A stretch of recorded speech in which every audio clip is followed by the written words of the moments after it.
अस्सलाम वालेकुम, good morning, have a nice day. कैसे हैं आप सब लोग? ठीक ठाक, फटफट, मज़े में खुशबाश रहिए, हंसते रहिए, मुस्कुराते रहिए और सुबह के आगाज़ के साथ एक अच्छे दिन का आगाज़ कीजिए। एक अच्छी चाय के साथ भी आप आगाज़ कर सकते हैं, अच्छे नाश्ते के साथ भी आगाज़ कर सकते हैं, लेकिन क्यों ना हम आगाज़ एक अच्छी थॉट के साथ करें, एक अच्छी सोच के साथ करें। और आजकल ये जो वबाओं का दौर चल रहा है, जहाँ पे डेंगू भी है, जहाँ पे कोविड भी है, जहाँ पे और डेल्टा वायरस टाइप जो है वो चीज़ें भी आ गई हैं, जहाँ पे बहुत से वायरसेस और बैक्टीरियाज हमारे इर्द गिर्द मौजूद हैं, क्योंकि हमने सफाई का इंतज़ाम करना छोड़ दिया है, क्योंकि हमारी फ़ज़ा में इतनी पोल्यूशन हो गई है कि वायरसेस ऑटोमेटिकली जो है वो हम पे बहुत जल्दी असरअंदाज करते हैं। लाहौर ही का अगर आप जो है वो देख लें पोल्यूशन के हवाले से, तो यहाँ पर हर शख्स जो है वो इस वक्त किसी ना किसी बीमारी में मुब्तला है, और गले की बीमारियाँ सबसे ज़्यादा जो है वो इस वक्त देखने में मिल रही हैं। सांस की बीमारियाँ बहुत ज़्यादा जो है वो ऑन है, क्योंकि पोल्यूशन बढ़ती चली जा रही है। आगे आने वाले टाइम में जिस तरह से ये इंडेक्स ऊपर जाता रहेगा, उसी तरह लोगों को सांस लेने में प्रॉब्लम्स आती रहेंगी, और इसमें आपका ज़ुकाम, गला ख़राब, बुखार, ये सब चीज़ें जो है वो साथ साथ चलती रहेंगी। लेकिन एक ख़तरनाक और अजीब सी चीज़ जिसने जो है वो कुछ साल पहले भी हमला किया, और ये डेंगू वायरस है, ये डेंगू मच्छर है, कि जो एक ख़तरनाक किस्म का मच्छर है जो कि साफ़ पानी में पैदा होता है। और ये अगर आप आपके घर में पौधे हैं, या आपके घर में कहीं कोई पानी जमा है, इवन कि आपके वॉशरूम में अगर किसी बाल्टी में पानी जमा है, या कहीं पे भी कोई पानी खड़ा है, तो ये कहीं भी अपनी पैदाइश जो है वो कर सकता है। इसको इतनी तेज़ी से जो है वो इसकी पैदाइश होती है। अब ये डेंगू मच्छर कैसे आया, इसने किस तरीके से अपने पंजे जो है वो इतने शदीद तरीके से गाड़ लिए कि हम यहाँ पर स्प्रे करने में भी नाकाम हैं। मुख्तलिफ़ किस्म के स्प्रेज भी किए जा रहे हैं, मगर बच्चे, बड़े, बूढ़े, तमाम लोग डेंगू वायरस का इस वक्त जो है वो शिकार है। ये डेंगू वायरस जो है वो इसने किसी को भी नहीं बख्शा। कोई डॉक्टर हो, कोई इंजीनियर हो, कोई प्रोफेसर हो, कुछ भी हो, जैसे कोविड ने किसी को नहीं बख्शा, इसी तरह इस डेंगू ने भी किसी को जो है वो माफ़ नहीं किया। अब ये एक चीज़ मुझे नहीं समझ आई, आज जो प्रोग्राम करने का मकसद है कि ये डेंगू वायरस, ये डेंगू मच्छर जो है, ये सिर्फ असर और मगरिब के दरमियान में क्यों निकलता है? ये दिन में सुबह के टाइम किधर होता है, और शाम के टाइम इसकी क्या ड्यूटी होती है? ये कहाँ पर बिजी होता है? कहीं जॉब शॉप करता है? क्या मसला है? तो ये सारी चीज़ें मैंने आज पता लगानी है, इसीलिए इस चीज़ को जो है वो परखने के लिए, ये तो एक मैंने मतलब आपको मजाक में भी बात कर दी है, लेकिन मैं ये सच्ची बात है, ये मेरे जहन में है कि ये असर से मगरिब के दरमियान इसके निकलने की वजूहात क्या है।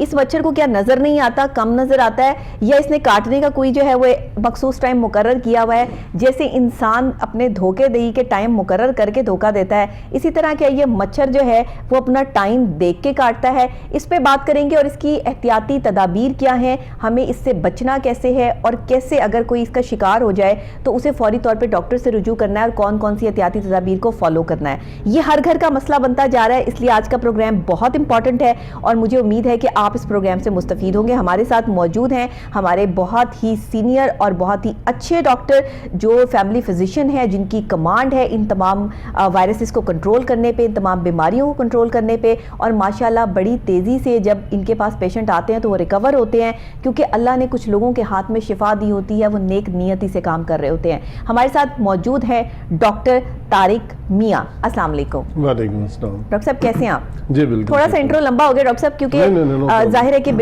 ये मच्छर जो है ये मेरी समझ से भी बाहर होता जा रहा है। इस पर मैंने इतनी रिसर्च की है, मैं तो हार गई हूँ। अब आपके हवाले है कि इस मच्छर को ज़रा समझा दें। पहले तो मुझे ये जवाब दें कि ये डेंगू मच्छर साफ़ पानी में पैदा होता है क्यों, और साफ़ पानी में इसकी पैदा होने की वजूहात क्या हैं, और इस तरह तो हमें बड़ी मुश्किलात का सामना करना पड़ रहा है, क्योंकि पता ही नहीं चल रहा कि इसकी पैदाइश हो कहाँ से रही है। बेसिकली ये एक तो आपने बड़ा अच्छा मौके के ऊपर प्रोग्राम किया। रीज़न ये है कि बेशुमार मेरे अपने पेशेंट्स कह रहे थे कि डॉक्टर साहब अब कोई आपने इस तरह का मालूमाती प्रोग्राम नहीं करना, क्योंकि डेंगू इतना ज़्यादा है, और हमें बड़ी, और आपकी रेटिंग जो है ना आपके चैनल की, वो ऑनेस्टली बहुत ज़्यादा है हमारे पेशेंट्स में, लोग प्रोग्राम देखते हैं। तो मैं इससे मोहब्बत है लोगों की जो प्रोग्राम देखते हैं, पसंद करते हैं, फ़ायदा उठाते हुए बेसिकली ये हमारे मुल्क में पहले शुरू में ये वायरस था, ना ये मच्छर था। ये 2010 के करीब, बल्कि 2008 में ये पहली दफ़ा कराची में आया।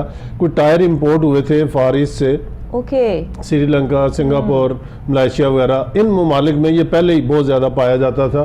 तो वहाँ से वो टायर, और टायरों में पानी पड़ा हुआ था, और वहाँ से ये मच्छर आया। फिर जब ये मच्छर बजाते खुद ये कुछ नहीं कर सकता, इसके लिए मतलब जो कोविड है वो तो एक पेशेंट से दूसरे पेशेंट को लगता है ना, ठीक है। डेंगू फीवर जो है ये किसी पेशेंट टू पेशेंट नहीं लग सकता। अच्छा, ये पेशेंट टू पेशेंट वेरी नहीं करता, लेकिन मैंने बड़ी जगहों पर जो है वो ये सुना कि जी ये भी जो डेंगू वायरस है, अगर किसी को ये डेंगू जो बुखार है ये भी किसी को हो जाए तो दूसरे बंदे को भी लग सकता है, ये कैसे? अच्छा, इसमें ये है कि इसमें वेक्टर इन्वॉल्व है। अच्छा। दूसरे कोविड में क्या होता है कि किसी ने खांसा, उसने सांस लिया, वो वायरस हवा में मोलक हो गया और आपने उसी जगह पे सांस लिया तो वो वायरस आपके अंदर चला गया। ओके, ये ऐसे नहीं जाता। इसकी ट्रांसमिशन ऐसे है कि इसके लिए वेक्टर का होना यानी जरिए का होना बहुत जरूरी है, और वो जरिया ये मच्छर है।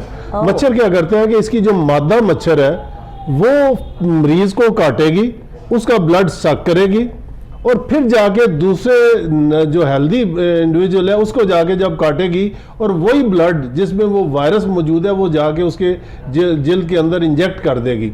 सही। तो वो जब वायरस उसके अंदर चला जाएगा फिर वो मल्टीप्लाई करेगा और इस तरह से बुखार का स्वैब बनेगा। कहा जाता है ये मच्छर दूसरे मच्छरों से जो है वो साइज में बड़ा है और इसके कोई वाइट जो है वो ऊपर धारियां हैं वाइट कलर की।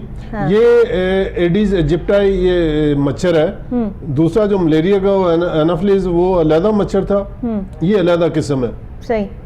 इसमें यह है कि वो आपने आमतौर पे देखा होगा कि जहाँ पे गंदे पानी के जोड़ होंगे वहां पे वो मच्छर ज्यादा पाया जाता है। मैंने कॉन्सेप्ट सुना था। इसके लिए आप अंदाजा करें साफ पानी का एक चम्मच जो है ना पानी वही काफी है। अच्छा। एक चम्मच पानी में भी एक मादा जो है 300 के करीब अंडे देती है। ओ जी, और वो 300 जो अंडे हैं वो इतने रेजिस्टेंट हैं कि अगर फर्ज करें मौसम बर्फ भी पड़ गई ना तो वो अंडा जो है ना वो कहीं ज़ाया नहीं होगा, वो जो ही मौसम आएगा। इसके लिए एक मौसम कैसा चाहिए कि ना बहुत ज़्यादा गर्म ना बहुत ज़्यादा सर्द और ह्यूमिडिटी हो। ये 2-3 चीज़ें जब मिल जाती हैं तो इसकी अफजाइश के लिए ये बहुत ज़रूरी हो जाती है। इसके अंडे से 5 से इस मौसम में 5 से 6 दिन में जो मच्छर है वो बन के मैच्योर हो जाता है और वो फिर काटने के काबिल हो जाता है। और अंदाजा लगाएं जहाँ पर ये पानी जमा हो वहाँ पर कितनी तादाद में मच्छर पैदा हो सकते हैं। घर का घर जो है वो डेंगू का शिकार हो रहा है, ये डेंगू मच्छर उनको काट रहा है। और चूंकि एक घर में जब एक पेशेंट होता है ना तो तकरीबन सारा घर ही इन्वॉल्व हो जाता है। उसकी रीजन क्या है जी? उसकी रीजन यह कि आपके घर में मच्छर है, अब पेशेंट भी आपके घर में आ गया। सही। अब वो मच्छर काटेगा साथ ही दूसरों को भी काट लेगा, जाहिर है। जब काटेगा तो उन पे भी ट्रांसफर कर देगा। बिल्कुल ठीक। अब कुछ चीजें इसके बारे में समझने वाली हैं कि ये डेंगू जो फीवर है ये 2 किस्म का होता है। एक सिंपल डेंगू फीवर है, एक डेंगू हेमराजिक फीवर है। ओके। फर्क क्या है जी? कि इसमें पहले 3-4 दिन बुखार और उसके बाद रिकवरी फेज। ठीक है। टोटल ये 10 दिन तक रह सकता है। ठीक है। अच्छा, ये सिंपल की बात कर रहे हैं, ये सिंपल है। ओके। अच्छा, जो डेंगू हेमराजिक फीवर है उसमें एक फर्क है। 2 फेजेस तो ये फीवर वाली और रिकवरी वाली वो तो उसमें है, ठीक है, लेकिन इनके दरमियान में 2 दिन का एक क्रिटिकल फेज आती है। अच्छा। उसमें क्या होता है कि जो खून की नालियां हैं उनके जो पोर्स हैं वो खुल जाते हैं और जो खून में जो प्लाज्मा या पानी जो है वो निकल के बाहर चला जाता है, वो पेट में चला जाता है, वो फेफड़ों में आ जाता है।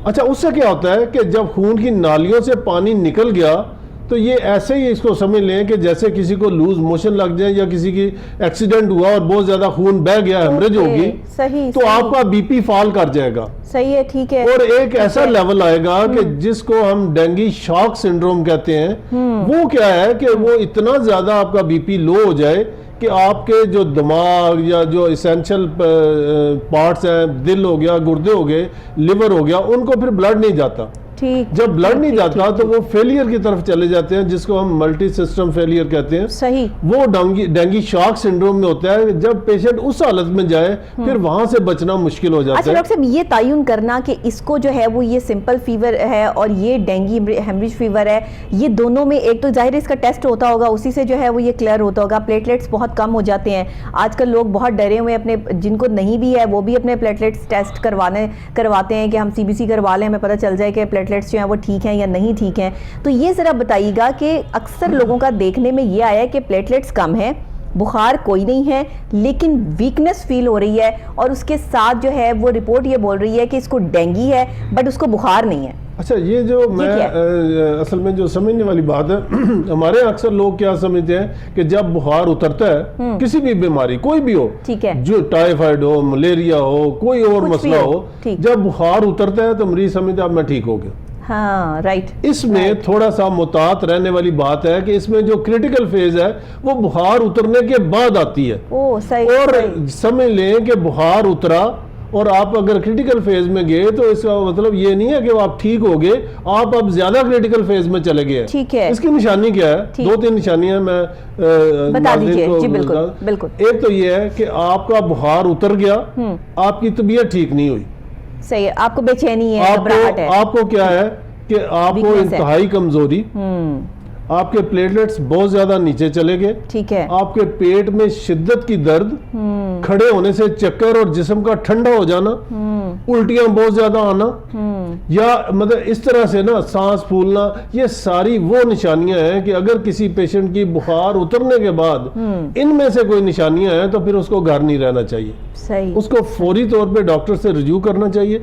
ऐसे पेशेंट में से अक्सर को दाखिले की जरूरत पड़ जाती है। सही, ठीक है जी। और उसमें खास किस्म की ड्रिप्स होती हैं जो कि ब्लड प्रेशर को बढ़ाती हैं। वो आम जो ड्रिप होती है वो खून की नालियों से बाहर निकल जाएगी, वो वक्ती तौर पे थोड़ा सा ब्लड को रेज करेगी, कर देगी। अच्छा, इसमें एक प्रॉब्लम ये है कि हम बहुत ज्यादा फ्लूइड भी नहीं दे सकते। अच्छा, आप जितना ज्यादा फ्लूइड देंगे तो या मरीज कहते हैं जी आप पीते जाएं जूस ये वो, आप जितना ज्यादा। अच्छा, इसमें यह है कि आपने ज्यादा नहीं पीना। आपने एक दिन में, वो जो 2 दिन है वो 48 घंटे बनते हैं 2 दिनों में, ठीक है, और उसमें 4600 ml जो है वो आप मैक्सिमम 2 दिनों में ले सकते हैं, बस। इससे ज्यादा नहीं ले सकते। इससे ज्यादा अगर आप लेंगे तो आपका वो जितना आप लेंगे वो खून की नालियों से बाहर चला जाएगा। फिर जब वो क्रिटिकल फेज गुजर जाएगी, आप रिकवरी फेज की तरफ आएंगे तो वो सारा फ्लूइड वापस खून की नालियों में आएगा और वो दिल के ऊपर बहुत ज्यादा बोझ डाल देगा, इसलिए वो खतरनाक है। सही। तो मैं ये कहूंगा, एक तो बड़ी क्लियर कर ले, जैसे ही डेंगी होता है वैसे ही जो है वो पपीते का जूस जो है वो लोग पीना शुरू कर देते हैं, और यही आप वाली बात कि वो इतना तादाद से पीते हैं, या पपीते के पत्तों को जो है वो बॉईल करके, और सारा जो है वो इसका पपाया जूस बहुत बेहतरीन है, पपाया नो डाउट, क्योंकि जाहिर है इसका एक फैक्ट है, लेकिन ये बता दें कि ये क्या, यहाँ पे जो मिथ है ना लोगों में, ये क्या है? ये जो है ना पपीता और लीमू, ये दोनों चीजें नॉर्मल हालात में तो बड़ी अच्छी हैं, ठीक है, लेकिन इसमें गैस्ट्राइटिस हो जाता है, जो मैदे की झिल्ली है वो सूज जाती है, लिहाजा दोनों से ही आपको अवॉइड करना चाहिए। रीजन ये है कि लोग गन्ने का रस, सेब का जूस, उसमें लीमू निचोड़ के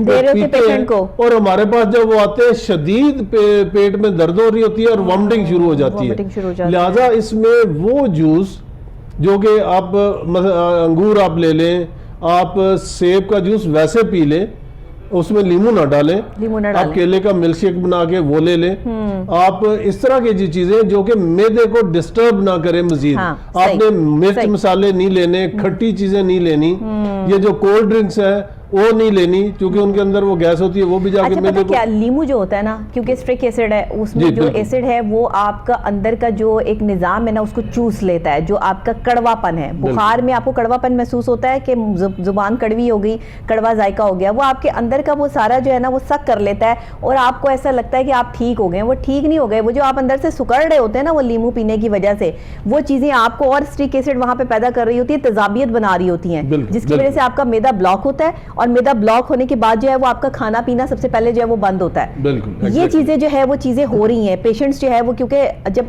और फिर डिप्रेशन इतना फैल रहा है डॉक्टर साहब, मेरे पास 2 पेशेंट ऐसे आए हैं कि जो जिनको डेंगी हुआ और डेंगी के बाद स्वे डिप्रेशन है, कि वो इस चीज़ से बाहर निकल नहीं पा रहे कि अब हमें डेंगी हो चुका है, ख़त्म हो चुका है, मगर उन्हें घबराहट फील होती है, वो रश में जाते हैं, लोगों में बैठते हैं, तो उन्हें ऐसा लगता है कि वो अपने आप को कंफर्टेबल फील नहीं कर रहे। ये अभी यहाँ पर तादाद बढ़ती जा रही है ऐसे लोगों की जो वायरसेस से डिप्रेशन का शिकार हो रहे हैं। तो ये कितने दिन लगेंगे डेंगी को जो है वो रिकवर होने में, और रिकवर होते होते बीच में जो एक मेंटल स्ट्रेस है उसको कम करने के तरीकेकार कुछ मैं भी बता देती हूँ, कुछ आप भी बता दीजिए, और दवाइयाँ कौन सी वेरी करती हैं किस तरह से इनको जो है वो दवाइयों की क्वांटिटी या क्वालिटी जो है वो लेनी चाहिए? एक दो चीज़ें मैं मरीज़ों में देखा है जो परेशान हो रहे हैं, उसकी एक वजह ये है कि लोगों के हाथ में CBC की रिपोर्ट होती है। वो कहते हैं जी हमारी प्लेटलेट्स, हमारे वाइट सेल जो है ना वो नीचे ही जाते जा रहे हैं जी। ये कुछ अरसा 4, 5, 6 दिन ये नीचे जाने ही जाने हैं। अच्छा, इसमें एक बात याद रखनी चाहिए कि ये प्लेटलेट्स आपके 0 भी हो जाएं, अब इससे कम क्या होंगे, 0 हो गए, सही बात है, फिर भी आपको नहीं डरना, हाँ, घबराना नहीं है। प्लेटलेट्स कोई नहीं लगवानी। लोगों में था जी हमें वाइट सेल लगा दें, हमारे वाइट सेल कम हो गए हैं, बिल्कुल ऐसी कोई बात नहीं है। 0 से भी प्लेटलेट्स किस में लगाए जाते हैं, सिर्फ उन 2-3 है। आपको इमरजेंसी ऑपरेशन करना पड़ा, ओके, किसी को C-सेक्शन करना पड़ गया, ठीक है ना। अब प्रेग्नेंट जो लेडीज हैं उनको भी तो डेंगू हो सकता है, ठीक है, उनको डेंगू हुआ है, आपको C-सेक्शन करना पड़ गया, ओके। इसमें कोविड में और इसमें फर्क ये है कि उसमें खून जमता है ज्यादा, सही, इसमें खून पतला होता है, बहता है ज्यादा, ओके। लिहाजा इनमें फर्क है, उल्ट है।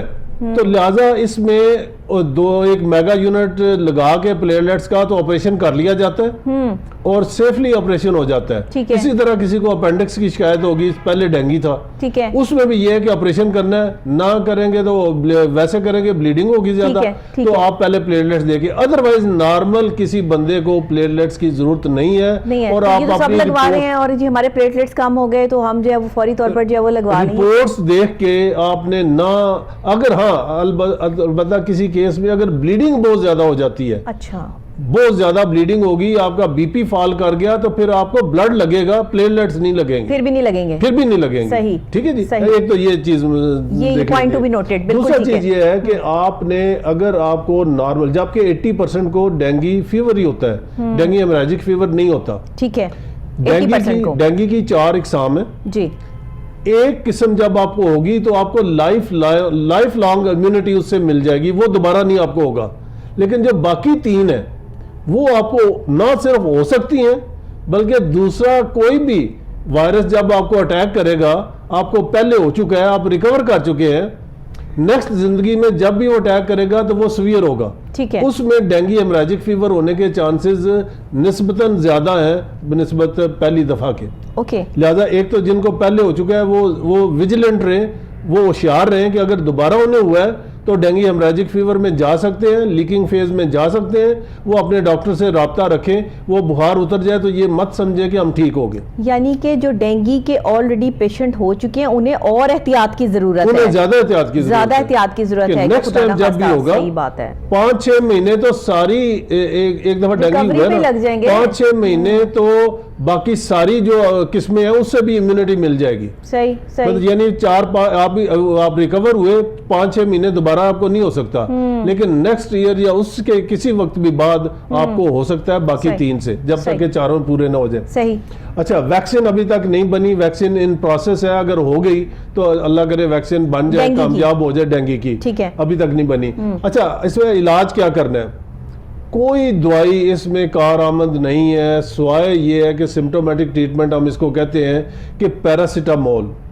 अच्छा, पैरासीटामोल लोग एक ब्रांड के पीछे पड़ गए हैं और वो आजकल अवेलेबल ही नहीं है जी, वो नहीं है, वो नहीं मिल रहा, मार्केट से बंद हो गई है। अब आपने एक ब्रांड के पीछे नहीं पड़ना, आपने कहना जी हमें पैरासीटामोल दे दें, वो चाहे किसी कंपनी की भी है, ठीक है, वो 4-5 नामों से आ रही है, तो आप जाके मेडिकल स्टोर वाले से कहें जी हमें पैरासीटामोल, वो सबका असर एक जैसा ही है, तो 2 गोलियां दिन में 4 बार आप ले सकते हैं अपनी कंडीशन के मुताबिक, ठीक है। इसके अलावा आप कोई हल नहीं है, इसके अलावा आपने फ्लूइड लेना है, कोई एंटीबायोटिक, कोई स्टीरॉइड, कोई, अच्छा, फिर ये है कि ये जो दूसरी होती है ब्रूफन टाइप, इस तरह की दवाइयां जो कि दर्दों की होती हैं, वो आपने इसमें नहीं लेनी, क्योंकि उससे ब्लीडिंग होने के चांसेस बढ़ जाते हैं, ठीक है जी। लिहाजा खुद से डॉक्टर ना बने जी, बिल्कुल। अगर किसी को डेंगू हो गया है तो उसे फौरी तौर पे डॉक्टर की प्रिस्क्रिप्शन के मुताबिक जो है वो चलाएं। अब ये नहीं है कि साथ वाले को डेंगू हुआ था, उसने ये यूज किया तो मैं भी अपने बच्चे को या किसी को डेंगू हो गया तो खुदा ना खासा उसको भी वही दे दें, नहीं, क्योंकि इम्यूनिटी सिस्टम हर बंदे का डिफरेंट है, इसलिए आप ये रिस्क नहीं ले सकते। खुद से डॉक्टर मत बने। बार बार हमारा प्रोग्राम करने का मकसद यही है कि जो हमारे डॉक्टर्स ऑलरेडी मौजूद हैं प्लीज़ उनकी प्रिस्क्रिप्शन के मुताबिक चलिए, ताकि आप अपने बच्चों की, अपने बड़ों की और अपनी ज़िंदगी को सेव कर सकें, क्योंकि हमें आपकी ज़िंदगी का एहसास है। इसीलिए हम कोशिश करते हैं कि बीइंग अ डॉक्टर हमारी ये रिस्पॉन्सिबिलिटी है कि आपके लिए सेहत के हवाले से बहुत ही मुफीद और यहाँ पर जो है प्रोग्राम किया जाए जिससे आप मुस्तफ़ीद हो सकें। तो डेंगू के हवाले से डॉक्टर साहब एक ये भी बताइएगा कि प्लेटलेट्स के हवाले से हमने बात कर ली, जिसको डेंगू फीवर हो गया उसकी एहतियाती तदाबीर क्या क्या हैं, उसने किस चीज़ से बचना है, किस चीज़ को खाना है, क्या लेना है क्या नहीं लेना, और स्टार्टिंग के डेज में किस तरह और सेंटर और एंड के डेज में किस तरह, ये ज़रा सवाल को तफसीलन आप बयान कर दें। जी, इसमें यह है कि शुरू में बाज़ का तो 102, 103, 104 तक बुखार चला जाता है और वो बुखार किसी तरह से नहीं नीचे आता। ठीक है, उसमें आपने क्या करना है कि उसको सर से लेके पैरों तक ताज़े पानी का कपड़ा को गीला करके तौलिया ले लें, उसको सारे जिस्म पे फेर दें। अच्छा, फेर के हटा लें। ठीक है। अच्छा, वो जब इवेपोरेट होगा आपके अंदर की हीट, लोग क्या करते हैं कि बर्फ का यख ठंडा पानी वो माथे पे रख देते हैं। यस, ठीक है जी, क्या जी हम पट्टियां कर रहे हैं, ये पट्टियां नहीं है, वो तो ना आपने इस तरह जमा करना दिया है। सब कुछ। वो क्या करेगा, जो कर यख ठंडा पानी होता है आपकी जिल्द को ठंडा कर देगा, उसकी खून की नालियां सुकड़ जाएंगी, अंदर की हीट बाहर ही नहीं आएगी। तो लिहाजा आपने ताज़ा पानी जो है या हल्का सा नीम गर्म पानी, उससे कपड़े को गीला करके तौलिए को और फेर के पूरे जिस्म को गीला करके हटा देना है। ठीक है, ताकि आपके जिस्म से बुखारात उड़े, इवेपोरेट हो, ताकि अंदर की हीट बढ़ जाए। नहाना नहीं है? नहा भी सकते हैं। अच्छा, नहा भी सकते हैं। ठीक है, अच्छा, उसके अलावा एक तो ये, और उसके अलावा पैराडॉल के अलावा, पैरासिटामोल के अलावा आपने कोई और दवाई नहीं देनी। अगर आपका इनटेक बहुत कम हो गया है, ले ही नहीं सकते, इतना जायका इसमें कड़वा हो जाता है, कुछ लिए ही नहीं जाता, तो फिर उस शक्ल में आपको ड्रिप लगवानी पड़ेगी। अदरवाइज जरूरत नहीं है। अगर आप ले रहे हैं मुंह के रास्ते तो फिर आप ले सकते हैं। अच्छा, फिर यह है कि एक चीज और याद रखनी चाहिए कि अगर 10 दिन से ज्यादा बुखार है तो फिर ये डेंगू बुखार नहीं है। अच्छा, हाँ जी, इसकी मैक्सिमम लिमिट जो है वो 10 दिन है।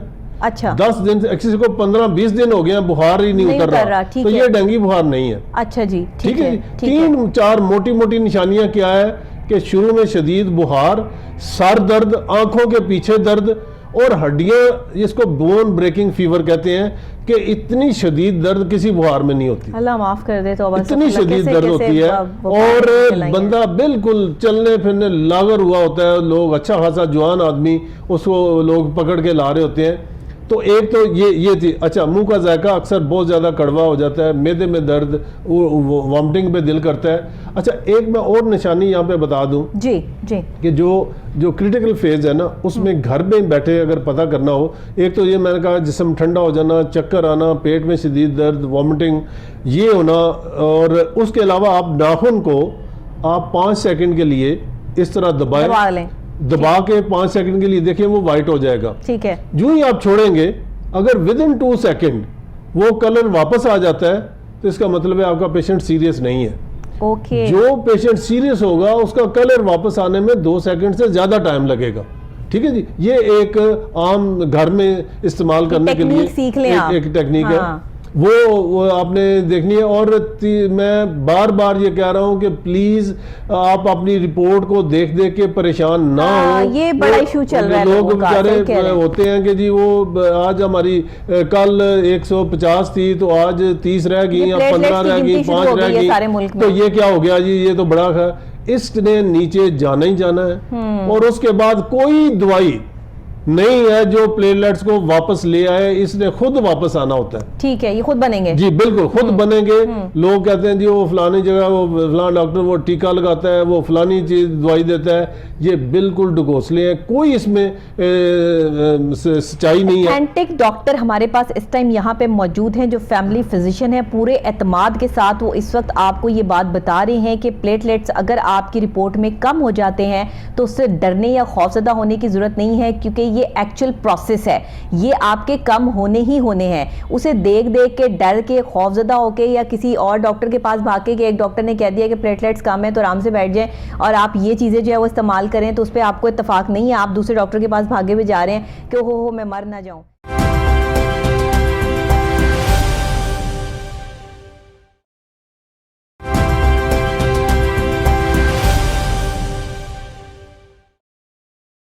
डॉक्टर साहब, मैं यहाँ पे बात ज़रूर करना चाहूँगी कि जो मौत का खौफ है ना, इसने इंसान को अपने इलाज ना करने पे मजबूर कर दिया है या फिर बहुत ज़्यादा डरा दिया है। अपना जो है ना एक लोगों का कॉन्सेप्ट बनता जा रहा है कि हाय मैं मर ना जाऊं।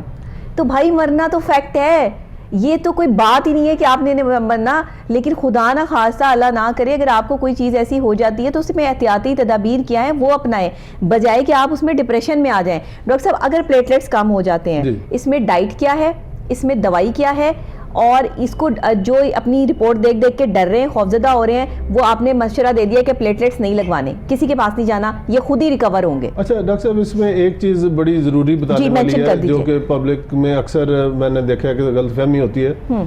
लोग एक टेस्ट कराते हैं, पहला टेस्ट कराया, प्लेटलेट्स भी नॉर्मल, आपके वाइट ब्लड ल्यूकोसाइड जो TLC काउंट होती है वो भी नॉर्मल। ठीक है। लोग कहते हैं जी हमें तो हमने रिपोर्ट कराई है, डेंगू तो नहीं है।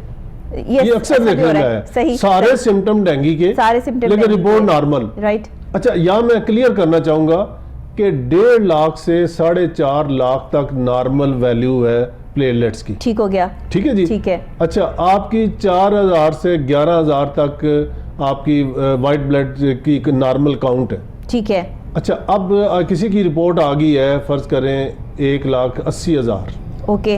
अब आपको नहीं पता कि ये 1,80 जो है वो 4.5 लाख थी उसकी एक्चुअल, पहले उससे गिर के नीचे आई है। सही। ठीक है ना, सही। गो उस लिमिट के दरमियान है रिपोर्ट। ठीक है। लेकिन आपको नहीं पता कि क्योंकि पहली रिपोर्ट तो आपके पास है नहीं, क्योंकि आपके पास अवेयरनेस नहीं है ना। ठीक है ना, कोई रेफरेंस नहीं है। रेफरेंस नहीं है। अब ये है कि इसमें क्या करना है, आजकल गवर्नमेंट ने, ये पिछली गवर्नमेंट ने कर दिया था कि 90 रुपीज़ का CBC डेंगू वो टेस्ट हो रहा है, लिहाजा आपके ऊपर बोझ भी नहीं है। आप डेली आपने अपना जो है जो CBC फॉर डेंगू करवाना है, उसमें आपको पता चलेगा कि कल मेरे प्लेटलेट्स इतने थे, आज मेरे इतने हैं, कल मेरे इतने हैं। ये डेली जब आपका रिकॉर्ड आएगा, जो डेंगू पेशेंट है, जो डेंगू पेशेंट, यस, सारे ना शुरू हो जाए, सारे नहीं, उनका अच्छा, उससे पता चल जाएगा कि कल तो मेरे 180 थे, सही, आज मैंने चेक कराया तो वो 90 रह गए। ठीक है। ठीक है जी। अब ये नीचे आ गए ना, अगले दिन कराए तो 60, फिर 30, फिर 15, फिर 5। ठीक है। तो इससे आपको पता भी चलता जाएगा डेली कि अब ये क्रिटिकल फेज में, तो क्रिटिकल फेज में एकदम प्लेटलेट्स नीचे जाते हैं। सही।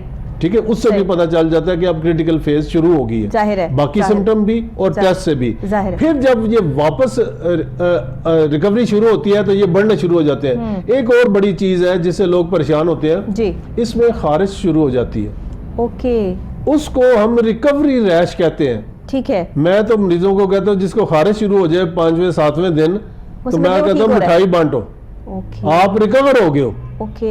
आप वापस अब जा रहे हो, अब 1-2 दिनों में आप बिल्कुल ठीक हो जाओगे। लिहाजा उस रैश और जिस्म सुर्ख हो जाता है। अच्छा। दरमियान में वाइट स्पॉट्स आ जाते हैं। ओके। ये चीज अगर हो गई तो इसका मतलब है कि ये आपकी रिकवरी है। ओके। लिहाजा इससे परेशान नहीं होना। देखिए, अल्लाह ताला ने एक इंसान को बनाया किस कदर खूबसूरती के साथ, उसके पूरे निज़ाम को जो है वो सेट किया कि एक चीज़ के निज़ाम को अंदर से ऐसे चीज़ें चल रही हैं कि कोई एक चीज़ भी डैमेज हो जाए तो पूरा का पूरा निज़ाम जो है वो डिस्टर्ब हो जाता है। और स्किन किस कदर ज़बरदस्त चीज़ है कि अगर उस पर रोनुमा हो जाती हैं तब्दीलियाँ, पता चल जाता है कि आप ठीक हो रहे हैं या नहीं हो रहे हैं, आपके फेस से भी पता चल जाता है, आपकी बॉडी से भी पता चल जाता है। तो ये अल्लाह ताला की कितनी खूबसूरत जो है वो एक नवाजिश है हम पे कि अल्लाह ताला ने हमें ये एक भरपूर तरीके से जो है वो प्रॉपर प्यार से बनाया है हर चीज़ को, लेकिन इसकी हिफाजत करना तो हमारी जिम्मेदारी है क्योंकि ये वायरसेस का दौर है, वबाओं का दौर है। तो डॉक्टर साहब, इससे अपनी एहतियात। क्वेश्चन में वो उसी का जवाब दे दूं, खुराक का जी। अच्छा, खुराक इसमें ये है कि नेचुरली इंसान खुराक के बगैर जिंदा नहीं रह सकता, और जब बीमारी हो तो आपको ज्यादा खुराक की जरूरत पड़ती है, लेकिन खाया नहीं जाता। इसमें मुसीबत ये है कि इसमें आपका मैदा इतना सूज जाता है कि आपसे खाया नहीं जाता। अब क्या करना है आपने कि वो गजा जो कि जूद हजम है और मैदे को डिस्टर्ब भी ना करे, हल्की, उसमें क्या है कि वो फल जो कि मतलब आजकल अनार जो है ना 2 किस्म का, एक वाइट अनार, एक सुरख जो है तुरश आ रहा है और वो ज्यादा डिस्टर्ब करेगा। लिहाजा आप वाइट अनार का जूस ले लें, आप सेब, अंगूर, केला खा लें या इनका जूस ले लें, ठीक है, ये भी ठीक है। ठीक है, खट्टी चीजें नहीं, मिर्च वाली चीजें नहीं, ठीक है। आप इसमें लोग पूछते हैं जी रोटी हम खा लें, बुखार में, रोटी कोई बुखार में मना नहीं है। अच्छा, सिर्फ ये है कि ये बड़ा कॉन्सेप्ट है कि रोटी नहीं खानी बुखार में। ये जी पुराने जमाने में जब टाइफाइड होता था ना, अच्छा, टाइफाइड में अंतड़ियां फट जाती थी, दवाई कोई नहीं थी। लोग ये समझते थे कि चूंकि इसने बुखार में रोटी खाई, इसलिए इसके पेट में दर्द हो, अंतड़ियां बेसिकली लीक कर जाती थी। कि बुखार से रोटी का कोई कॉन्सेप्ट नहीं है। चाहे 104 बुखार है, आप रोटी खा सकते हैं। बल्कि मैं तो हमेशा पेशेंट को कहता हूं कि एक नॉर्मल बंदे को आप 4 दिन रोटी ना दें, वो बेचारा बीमार हो जाएगा, वो लगेगा कि जैसे बिल्कुल ही। तो इसलिए इसमें तो ज्यादा न्यूट्रिशन की जरूरत होती है। सही, तो आप यखनी वगैरह उसमें मिर्च ना डालें, क्योंकि वो जाके मैदे को डिस्टर्ब करेगी। आप यखनी बना के दें मरीज को, आप जूस दें, आप ये मिल्क शेक दे दें, वैसे दूध दे दें, रोटी भी वो खाए लेकिन वो यखनी के साथ लगा के तो वो खा ले। तो इस तरह करके अगर आप उसकी डाइट ठीक रखेंगे, और अगर बिल्कुल ही वो नहीं ले रहा तो फिर नेचुरली आपको ड्रिप का सहारा लेना पड़ेगा ताकि उसका बीपी भी मेंटेन रहे और उसकी न्यूट्रिशन भी जो है वो मेंटेन रहे। एक बड़ी खतरनाक निशानी वो ये है कि जब डेंगी जो क्रिटिकल फेज में जाते हैं, जो सीरियस पेशेंट होते हैं, उनका यूरिन आउटपुट कम हो जाता है। अगर आपको 24 घंटे में पेशाब आया ही नहीं या बहुत थोड़ा आया है, तो फिर आपको बहुत ज्यादा वरी होने की जरूरत है कि आपके जो गुर्दे हैं उनकी सप्लाई मुतासर हो रही है। सही। इस शक्ल में आपने घर बिल्कुल नहीं रहना। तो ये चंद एक ऐसी चीजें हैं कि जिनको आप ज़हन में रखेंगे। डेंगी कतन कोई खतरनाक नहीं है, इसमें 100% रिकवरी है अगर आप सही तरह से। खराब पेशेंट वो होते हैं जो कि घर बैठे रहते हैं और बुखार उतरता है तो समझते हैं अब हम ठीक हो गए, और उसके बाद यकदम वो शॉक में आके एकदम से नीचे गिरते हैं। वो लोग जो है ना वो ज्यादा सीरियस होते हैं। अगर वो अपने डॉक्टर के साथ राब्ता रखें और जो मैंने निशानियां बताई हैं इनमें से कोई निशानी हो जाए तो फिर फौरी तौर पे रजू करें, तो फिर कोई नहीं, वरना 70-80% पेशेंट घर पे बड़े आराम से ट्रीट हो सकते हैं। जो डेंगी फीवर, सिंपल जो डेंगी फीवर के पेशेंट हैं, ठीक है, जो 2011 में आया, हमारा लाहौर तकरीबन सारा इन्फेक्ट हो चुका था और बेशुमार लोग ऐसे थे कि उन्हें होके गुजर भी गया, उन्हें पता भी नहीं चला। ठीक है जी, लिहाजा ये जरूरी नहीं कि हर इसमें मरीज सीरियस हो। आम सिंपल सा इन्फेक्शन होगा, आपको हल्का सा बुखार या सर दर्द या ये मतलब बहुत थोड़े लोग होते हैं जिनमें सीवियर पेन्स और सीवियर हेडेक। ये उनके लिए होता होगा जो ऑलरेडी बेचारे अंदर से कमजोर हैं, डाइट जिनकी ठीक नहीं है, जो स्ट्रेस ले लेके बिल्कुल बेकार हुए हैं, जिन्होंने ना अपनी फिजिकल हेल्थ पे ना मेंटल हेल्थ पे कोई काम नहीं किया हुआ। ये मैं आपको एक बात बताऊं, जो हर वक्त सोचते हैं ना लोग, हर वक्त टेंशन लेते हैं, किसी ना किसी बात के चक्कर में पड़े रहते हैं, किसी ना किसी चीज के साथ जुड़े रहते हैं। अच्छा ऐसे नहीं तो ऐसे हो गया तो क्या होगा, काम कोई नहीं है, बस यही सोच लो कि ऐसे नहीं तो ऐसे क्या होगा, फलां ने मुझे अच्छा उस टाइम पे ये बात कर दी थी, अब मुझे अब आप स्ट्रेस ले रहे हैं। वो स्ट्रेस आपके अंदर डिसॉल्व हो रहा है। जब वो डिसॉल्व हो रहा है उसका आप बोझ जो है वो आपके मैदे के ऊपर पड़ रहा है। मैदा उससे आपका जब प्रेशर लेगा तो आपकी भूख बंद होगी। सबसे पहले जब आपकी भूख बंद होगी, आप खा नहीं पाएंगे, तो ऑटोमेटिकली आपका फिजिकल जो सिस्टम है वो डैमेज होगा। फिजिकल सिस्टम डैमेज होगा तो आपको इम्यूनिटी सिस्टम आपका जो है वो ऑलरेडी डैमेज होना शुरू हो जाएगा, और जब वो डैमेज होगा तो फिर कोविड हो, फिर चाहे डेंगी हो या कोई भी वायरस हो, उसने सबसे पहले अगर खुदा ना खास्ता आप पे हमला कर दिया तो वो फिर स्वेयर कंडीशन जो है वो अख्तियार कर लेगा। ऐसा पेशेंट्स के साथ हो रहा है और देखने में भी आ रहा है। और ख़ास तौर पर ये वाज़ेह हमें, अगर हम सिर्फ लाहौर की बात कर लें, कराची की बात कर लें, तो अंदरून शहर वो पुरानी गलियां जहाँ पे लोग जो है वो बहुत अरसे से जो वो रह रहे हैं, जहाँ पे पानी का इंतज़ाम साफ़ नहीं है, जहाँ पे फूड जो है वो क्लियर और साफ़ जो है वो मुयसर नहीं है, लोग बाज़ार का खाना खा रहे हैं, ये उस चीज़ से बहुत ज़्यादा इम्पैक्ट हो रहा है। आप क्या कहेंगे? स्ट्रेस जो है इस पे तो अब इतनी रिसर्च हुई है। अमेरिका में उन्होंने क्या किया कि 2 किस्म के कैंसर के पेशेंट थे जी, सेम उनकी बीमारी की नोयत थी, सेम ट्रीटमेंट, 2 ग्रुप्स में उन्होंने डिवाइड किया। एक जो बहुत ज्यादा स्ट्रेस ले रहे थे बीमारी के, हाँ जी, एक दूसरा ग्रुप था जो बिल्कुल हंस खेल के चलो जी एक दिन जब जितनी जिंदगी लिखी है उसको तो हंस खेल के गुजारे ना, बजाय इसके कि हमने अगर 6 महीने बाद मरना है तो आज ही मर जाए। बिल्कुल ठीक है, ठीक है जी। उन्होंने देखा कि दोनों ग्रुप्स में जो रिकवरी का रेट था, वो जो खुश रहते थे उनका बहुत अच्छा रिकवरी रेट था, और जो डिप्रेस थे उनका बहुत ज्यादा बुरा। और एक और चीज आजकल साबित हो गया है कि जो डायबिटीज है, ये जितना बंदा स्ट्रेस में होगा, डायबिटीज की एक काज जो है ना ये भी है, आपकी इम्यूनिटी इम्यूनिटी इंतहाई लो होगी, जो बंदा डिप्रेस्ड होगा। ऐसा ही है, ठीक है ऐसा जी? ही है। जो और हमारे यहाँ अब जो देखिए खाने को दिल ही नहीं चाहेगा ना, मैदे पे बोझ पड़ गया आपके, आपने मैदे को जो है वो सुजा लिया, अब अंदर कुछ नहीं जाएगा, अब नहीं जाएगा तो फिर आप इसी तरह स्ट्रेस में जो हमारे लोग गलती कर रहे हैं आजकल, वो ये है कि हमारा जो स्लीपिंग पैटर्न था जो अल्लाह ताला ने बनाया था, वो ये था कि रात इशा के बाद आप सो जाए। सही बात है। और खाना आप मगरिब तक खा लें, रात का खाना हल्का लें, बेस्ट है। जितना ज्यादा भारी लेंगे उतना ही ज्यादा आपको बेख्वाबी और डीप स्लीप ना होना, ख्वाब डोने आना और शुगर के चांसेस वो उतने ही ज़्यादा बढ़ जाएंगे। रात का खाना लाइट लें, जल्दी सोएं, जल्दी उठें। जितनी हमारी वेयर टेयर हुई होती है ना, उसकी रिपेयर होती है रात 9-10 बजे से लेके 4 बजे तक। सही कह रहे हैं। अगर वो टाइम आपने ना सोए तो आपकी वो वेयर टेयर उसी तरह रहेगी, आपकी वो खराबियां उसी तरह, और आहिस्ता आहिस्ता वो कैंसर और बाकी कई बीमारियों में वो कन्वर्ट हो जाएंगी। लिहाजा हमें अपनी डाइट सिंपल हमें रखनी चाहिए। ये जितने आजकल फास्ट फूड और ये जो आर्टिफिशियल स्वीट है, हमारे ड्रिंक्स वगैरह, इन सब को अवॉइड करके अपना हमारा जो पुराना था दूध, लस्सी, सत्तू, वो आप ले, अपना पुराना जो है नेचुरल जो डाइट होती थी हमारी। ये जो आपकी दूध, लस्सी और ये सत्तू है ना, इसका नाम चेंज कर लें, इंग्लिश में रख लें। आप लोग जो है ना वो बड़ा मज़े से जो है वो इसको पियेंगे। सत्तू को आप जो है वो कुछ सैश मैश करके जो उसका नाम रख लें। आप कहेंगे जी मैं सैश ले रही हूँ, एक्चुअली मैं अपनी डाइट पर हूँ। ये चीज़ें कर लें। ये जो है ना, ये मेंटल, मैं आपको आपकी मेंटल लेवल की चीज़ बता रही हूँ कि जब आप ये कर लेंगे ना, उसका नाम इंग्लिश में कन्वर्ट कर लेंगे, आपको वो चीज़ अच्छी लगनी शुरू हो जाएगी कि मैं एक लीड क्लास हूँ और मुझे ये अच्छा लग रहा है कि मैं लोगों को ये कहूँ। क्योंकि आजकल हम ये बड़े शौक से बताते हैं कि मैं फ़लाँ बर्गर जो है वो खाती हूँ और मुझे जो है फ़लाँ ड्रिंक बहुत पसंद है, मैं वो कोल्ड ड्रिंक जो है वो यूज़ करती हूँ, तो आप भी वही कीजिए। तो फिर आप इनका नाम चेंज कर लें, लस्सी का नाम भी चेंज कर लें, कुछ इंग्लिश में रख लें, तो वो आपको जो है वो फ़ायदा भी हो जाएगा उस चीज़ का, और साथ साथ आपका माइंड भी जो है वो स्ट्रेस से फ्री होगा कि मैं जो है वो अच्छी चीज़ ले रही हूँ। असल में हमारे कॉन्सेप्ट्स ये हो गए डॉक्टर साहब कि हमने देसी चीज़ों को अवॉइड करना इसलिए शुरू कर दिया, और ये तो गाँव वाले इस्तेमाल करते हैं, शहर वाले ये इस्तेमाल नहीं कर सकते। ये जो लाहौर, कराची, इस्लामाबाद, गाँव शहर के कॉन्सेप्ट्स आ गए ना कि फ़लाँ के ये खाते हैं हम नहीं खाते, और हम ये खाते हैं फ़लाँ नहीं खाते, इसने सेहतों की बर्बादी मचा दी। डॉक्टर साहब हम कॉपी करते हैं वेस्ट को, या जितने डेवलप्ड कंट्रीज हैं उनको हम कॉपी करते हैं जी। अब आप अंदाज़ा करें, मैं अपने पेशेंट से ना, जो मेरे पास जितने भी बच्चे आते हैं ना, मैं हर माँ से पूछता हूँ कि आप इसको फीड क्या कराती हैं। 95% डिब्बे का दूध। अब अंदाज़ा करें, ये डिब्बा वेस्ट ने शुरू किया क्योंकि उनकी वर्किंग वुमेन थी, उन्होंने शुरू किया। अब उन्होंने जब देखा कि हमारी तो जनरेशन ख़राब हो रही है, उन्होंने स्टॉप कर दिया। उनको ऑफिसेज में जगह अवेलेबल है अपने बच्चे को फीड कराने के लिए, वो खुद कराती हैं, और उन्होंने डिब्बे छोड़ दिए। हमारे तक ये खबर अभी तक नहीं पहुंची। फिर ये है कि जितनी दुबई में मैं रही हूँ और वहाँ के हर ऑफिस में बच्चों के लिए अलग से प्ले लैंड मौजूद है।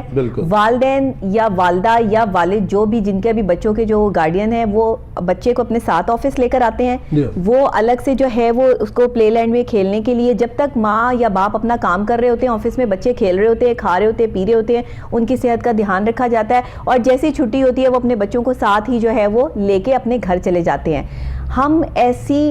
हमें ऐसी तब्दीली लानी चाहिए थी कि हम माँ बाप और बच्चे सब लोग एक साथ जो है वो एक पैनल के साथ जो है वो अटैच होते। आप देख लें अब्रॉड में ये सब कुछ हो रहा है। अब दूसरा, अब बाकी जगह पे जिसको हम सेहतमंद लोग हैं, देसी खाना कहते हैं, या जितना हम कह रहे हैं, अब दूसरे लोगों ने अपने घरों में सब्जियां उगानी शुरू कर दी। ठीक है जी, वो सारे नेचुरल जो प्रोडक्ट्स हैं वो यूज करने शुरू कर दिए। हमारे यहाँ अभी भी वो मतलब वो कॉन्सेप्ट नहीं आया। तो मैं ये समझता हूँ कि जितना हम नेचर के करीब रहेंगे उतने ही हम सेहतमंद रहेंगे। जितना हम नेचर को छेड़ने की कोशिश करेंगे, हम फ्रोजन फूड की तरफ आ गए। बिल्कुल, और दुनिया ने छोड़ दिया, हमने अडॉप्ट कर लिया। बिल्कुल, वो फ्रोजन फूड ने हम सारा काम खराब कर दिया। आप अंदाजा करें, जापान ने माइक्रोवेव ओवन उन्होंने बंद कर दिए। उन्होंने कहा कि जी ताज़ा बनाओ और उतना ही बनाओ जितना आपने खा लिया। उसको फ्रिज में स्टोर करके दोबारा माइक्रोवेव में करके, उससे क्या होता है कि बेशुमार बैक्टीरियाज, आप उसको बार बार गर्म करने से वो आपकी सेहत ख़राब होती है। उसमें बेशुमार ऐसे केमिकल्स प्रोड्यूस होते हैं जो कि, तो इसलिए आपको हमेशा जितना नेचुरल चीज़ें थी, आज से 50 साल पीछे चले जाएं, देहात में कुछ भी अवेलेबल नहीं था, सादा ग़िज़ा, आम सिंपल सी चीज़, लेकिन वो लोग सेहतमंद थे इसलिए कि वो पैदल चलते थे, सारा कुछ मेहनत मजदूरी करते थे, सिंपल खाना खाते थे, उनकी लाइफ में कभी कोई बीमारी नहीं थी। मैं कहती हूँ आज अगर आप लोगों को ये लगता है ना कि हर चीज़ महंगी हो गई है, तो आप अपना लाइफस्टाइल तब्दील कर लें। आज आपको लगता है ना कि हम गाड़ियों से उतर जाएं, साइकिलों पे आ जाए ना, क्यों नहीं आप लोग जो है वो अपना लाइफस्टाइल तब्दील करते हैं। सब करेंगे, कोई 10 बंदे करेंगे, 20 करेंगे, 30 करेंगे, उसके बाद हर बंदा इसको अडॉप्ट कर लेगा, ये फैशन बन जाएगा। हमारे यहाँ चीज़ वो अडॉप्ट की जाती है जो फैशन बन जाए, और फैशन आइकॉन्स जो हैं वो पसंद किए जाते हैं। अभी कोई बड़ा बंदा, कोई सुपरस्टार, कोई भी साइकिल पे अगर जाना शुरू कर दे ना डेली अपने जो है वो काम पे, तो आप देखिएगा उसको देखे देखिए उसके जो फॉलोवर्स हैं सारे यही काम शुरू कर देंगे। डॉक्टर साहब 14 नवंबर डायबिटीज़ का आलमी दिन था जी, उस पर हम एक मुज़ाकरा कर रहे थे, तो आप अंदाज़ा करें पाकिस्तान कभी बहुत पीछे था, आज दुनिया के तीसरे नंबर पे शुगर के मरीज़ ज़्यादा होने की, चाइना सबसे ऊपर है, इंडिया उसके बाद है, और उसके बाद हम हैं। सही, तीसरा नंबर आ गया। कभी अमेरिका, बरतानिया ये बहुत आगे थे इन्होंने अपना लाइफस्टाइल तब्दील किया, ये पीछे चले गए। हम बाकी हर नंबर में जो पॉजिटिव को चीजें हैं उनमें हम बहुत पीछे हैं, लेकिन शुगर के मैदान में हम तीसरे नंबर पे आ गए जी। और अगर इसी तरह जारी रहा तो हम शायद पहले नंबर पे आ जाएं। तो प्लीज आपने अपना लाइफस्टाइल अगर ना बदला तो ये सारी बीमारियां जो है ना वहाँ पे कोई बंदा, कोई घर ऐसा नहीं है जिसमें शुगर का पेशेंट नहीं हो, हार्ट का पेशेंट नहीं हो, ब्लड प्रेशर का, क्योंकि एक बीमारी आती है इनमें से साथ ही दूसरी ले आती है। ऐसे ही है। और डेंगू में भी देखा गया है कि जो लोग ब्लड प्रेशर या शुगर या मोटापा या ज़्यादा कोलेस्ट्रॉल के या हार्ट पेशेंट है, उनमें चूंकि इम्यूनिटी लो होती है, उनमें डेंगू जो है वो ज्यादा खतरनाक होता है। सही बात है। ठीक है जी। आप जितना लोग वजन ने अपना काम समझ लेंगे जी वो बंदा बड़ा हेल्दी है, अब मोटापे को बीमारी डिक्लेयर कर दिया WHO ने, मोटापा बीमारी है, बीमारी है, ये कोई सेहत की अलामत नहीं है। और तमाम जितनी बीमारियां हैं, मतलब डेंगू हो गया, कोविड हो गया, जितना बंदा मोटा होगा उसमें उतनी खतरनाक वो चीज है। कैंसर उसमें ज्यादा, जोड़ों की बीमारियां, दिल की, शुगर, हर चीज उसमें ज्यादा होगी। अपना वजन कम करें, अपनी हेल्दी खुराक रखें, रोज का आधा घंटा कम से कम अपने लिए जरूर निकालें कि आप वॉक करें, फिर ही आप तंदुरुस्त रह सकेंगे। अदरवाइज अगर आपने ये सोचा कि नहीं जी हमने ये काम नहीं करना, तो समझ लें कि आप इन सारी बीमारियों का शिकार होने वाले हैं। बिल्कुल ऐसे ही है। और ख़ास तौर पे डेंगू फीवर जिस वक्त आपको हो रहा है, जैसे कि आज हमारा टॉपिक भी जो है वो डेंगू के हवाले से है, ये सारी बातें उससे रिलेट करती हैं कि जब तक आपका फूड सही नहीं होगा, जब तक आपका लाइफस्टाइल ठीक नहीं होगा, जब तक आप अपने ऊपर काम नहीं करेंगे, अपनी पर्सनैलिटी को ग्रूम करने के लिए महंगे से महंगा कपड़ा पहन लेते हैं, अपनी पर्सनैलिटी को ग्रूम करने के लिए हेयर कलर पे इतने पैसे खर्च कर देते हैं, अपना मेकअप प्रोडक्ट खरीद लेते हैं, तो भाई अपनी सेहत के लिए भी तो कुछ कीजिए। अपनी सेहत को कायम रखने के लिए, अच्छी डाइट लेने के लिए महंगी डाइट ना लें कि मैंने इतनी महंगी डाइट और ये डाइट प्लान मुझे बना के दिया और मैंने इस डाइट प्लान को फॉलो किया और ये तो इतना एक्सपेंसिव है। नेचुरल फूड है हमारे पास, नेचुरल फ्रूट्स हैं, नेचुरल सब्जियां हैं, नेचुरल हमारे पास मीट और मिल्क, दूध, दही, ये सारी चीज़ें मौजूद हैं, अंडे, इनसे आप फ़ायदा उठा सकते हैं। कोई महंगी प्रोडक्ट जो है वो लेने की आपको जो ज़रूरत नहीं है कि फ़लाँ डाइट का मैंने इस्तेमाल किया था तो मैं इतनी पतली हो गई। लोग अक्सर मुझसे सवाल करते हैं कि आप इतनी पतली क्यों हैं। मैं इसलिए इतनी पतली हूँ कि एक तो मैं सुबह जल्दी उठती हूँ, चाहे मेरी छुट्टी भी हो तो मैं जल्दी उठती हूँ, और वॉक लाजमी होती है, इसके अलावा योगा लाजमी होता है, और खाने में मैं सिर्फ खाना शायद चखती हूँ, इतना जो है वो पेट भर के मेरा खाना कभी होता नहीं है, लेकिन बहुत कभी मूड हुआ तो साल में एक दफ़ा गोश्त ज़रूर ले लेती हूँ। तो ये चीज़ें हैं, लेकिन गोश्त को लेना चाहिए, गोश्त खाना चाहिए, बट हर चीज़ में गोश्त को ऐड कर देना ये भी बीमारी है। मैं आपको असल में खाने को खाने के तौर पे लेना चाहिए। हाँ। आप शादी ब्याह में जाएं तो लोगों की प्लेटें देखें, आप ये देखें कि वो ऐसे खा रहे थे जैसे जिंदगी का आखिरी खाना है। मेरा तो अपना फंक्शन भी और डॉक्टर साहब मैं उसमें से भूखी आ जाती हूँ, कैसी बात है। देखिए भूख रख के ना खाना जो है ना ये बहुत जरूरी है। मैं एक मिसाल दूंगा, खाने के लिए लोग जिंदा हैं यहाँ पे। एक जरासीम, एक डेंगू इस मच्छर को ही ले ले कि उसने 5 बंदों को काटा, ठीक है, एक जैसा वायरस उसने इंजेक्ट किया। अब सबको बीमारी नहीं होगी। जिसकी इम्यूनिटी स्ट्रांग है, सही है, वो बच गया, उससे लड़ लेगा। हाँ। और उस वायरस को खत्म कर देगा। जिसकी उससे कम है वो उसको किसी हद तक ख़त्म कर देगा, उसको सिम्टम थोड़े होंगे। जिसकी बहुत ज़्यादा वीक है उस पे वो जरासीम है वो हावी हो जाएगा। तमाम जितनी जरासीमों वाली बीमारियां हैं इनके ऊपर यही असूल लागू होता है कि अगर आपकी इम्यूनिटी स्ट्रांग है, इम्यूनिटी को स्ट्रांग करने के लिए क्या है कि आपकी प्रॉपर खुराक, आपकी वॉक, आपका जिस्म मोटापा ना होना, आपकी नींद का पूरा होना और आपके वक्त पे सोना और टेंशन फ्री रहना, ये सारी चीजें आपकी इम्यूनिटी को एनहांस करती हैं, उसको बढ़ाती हैं। आपकी इम्यूनिटी स्ट्रांग होगी, आपकी जितनी मर्जी वबाएं आ जाए आप उसका मुकाबला करेंगे। लेकिन अगर आप कमजोर हो गए, कहते हैं मरे को मारे शाह मदार, जो कमजोर होगा उसको सारे मारते हैं। ऐसे ही है, ठीक है ना, ये पूरी दुनिया का माइट इज राइट। ऐसे ही है, जिसकी लाठी उसकी भैंस। तो उसने ये असूल हर जगह पे ये यही लागू होता है। लिहाजा अपने आप को मजबूत बनाएं। अगर आपने इन बीमारियों से बचना है तो अपनी इम्यूनिटी को स्ट्रांग करें, अपने जिस्म को स्ट्रांग करें, नेचर के ज़्यादा करीब रहें, नेचुरल डाइट, और जितना ज़्यादा आप पैदल चलेंगे उतना ही ज़्यादा आपकी सेहत के लिए अच्छा होगा। और लोग अगर कोई किसी को ये कह गया ना कि तुम्हारी जॉब है, तुम इतने पैसे कमाते हो, अच्छा तुम इतने 18,000 कमाते हो, 20,000 कमाते हो, इसमें तुम्हारा गुजारा कैसे होता होगा, ये तो जॉब ही नहीं सही, तुम्हें तो कहीं और ट्राई करना चाहिए। अब वो आपके जो जुमले हैं वो उस बंदे के जहन में फिक्स हो गए हैं। अब वो उससे डिप्रेशन ले रहा है, डिप्रेशन ले लेके अच्छा हाँ वाकई 18,000 में तो मेरा गुजारा नहीं होता। अब वो अपनी जॉब को भी डिस्टर्ब कर रहा है, जहाँ पे वो काम कर रहा है वहाँ से उसको नफरत हो रही है कि यार ये मुझे 18,000 देते हैं, मैं यहाँ पर जो है वो अपने जान मारता हूँ, मैं क्यों मारूँ। वो वहाँ से छोड़कर चला जाता है और आगे नौकरी नहीं मिलती, स्ट्रेस, तकलीफ और परेशानी बढ़ जाती है और वो 18,000 जो आपको आ रहे थे वो भी आपने छोड़ दिए। सिर्फ किसी का एक जुमला आपकी ज़िंदगी बर्बाद कर देता है। लिहाजा मेरा आप लोगों से ये अपील है हाथ जोड़ के कि खुदा के वास्ते अगर आपको कोई आके ये कहता है तुम्हें तो डेंगू बुखार हो गया, तुम्हारे तो प्लेटलेट्स ख़त्म हो गए, तुम तो बचोगे ही नहीं, तुम फौरी ये डॉक्टर को छोड़ो, तुम दूसरे डॉक्टर के पास जाओ, कोई एक अच्छा फैमिली फिजिशियन, बेशक आप हम डॉक्टर तारिक मियाँ जो है वो उनसे रब्ता कर सकते हैं, किसी से भी रब्ता कर सकते हैं जिस पे आपको ट्रस्ट हो, लेकिन डॉक्टर पे डॉक्टर तब्दील मत करें। किसी एक पे यकीन करके उसके साथ जुड़े रहें और सीनियर डॉक्टर के पास जाएं जो ऑथेंटिक डॉक्टर हो, जो सर्टिफाइड डॉक्टर हो। ऐसा नहीं कि गली मोहल्ले में बैठा हुआ कोई भी डॉक्टर जो है वो आपको जो है वो सही लग रहा हो, ये भी ज़रूरी है। इस चीज़ पर ज़रूर जो है वो गौर करें। डॉक्टर साहब कोई मैसेज देना चाहेंगे तो बता दें। मैं एक ही मैसेज दूंगा कि इस दुनिया में अगर आपने स्ट्रेस फ्री रहना है तो आप कनात जब तक नहीं करेंगे, सही, आप अपने से नीचे की तरफ जब तक नहीं देखेंगे आप मुतमिन हो ही नहीं सकते। बेशुमार लोग, आप जिस लेवल पे भी हैं, बेशुमार लोग होंगे आपसे नीचे होंगे, आपसे आप ऊपर देखेंगे आप पे नाशुक्री पैदा होगी। आप नीचे देखेंगे आप में शुक्र पैदा होगा। जब शुक्र पैदा होगा, अल्लाह का शुक्र अदा करेंगे, आपकी नेमतें बढ़ा दी जाएंगी।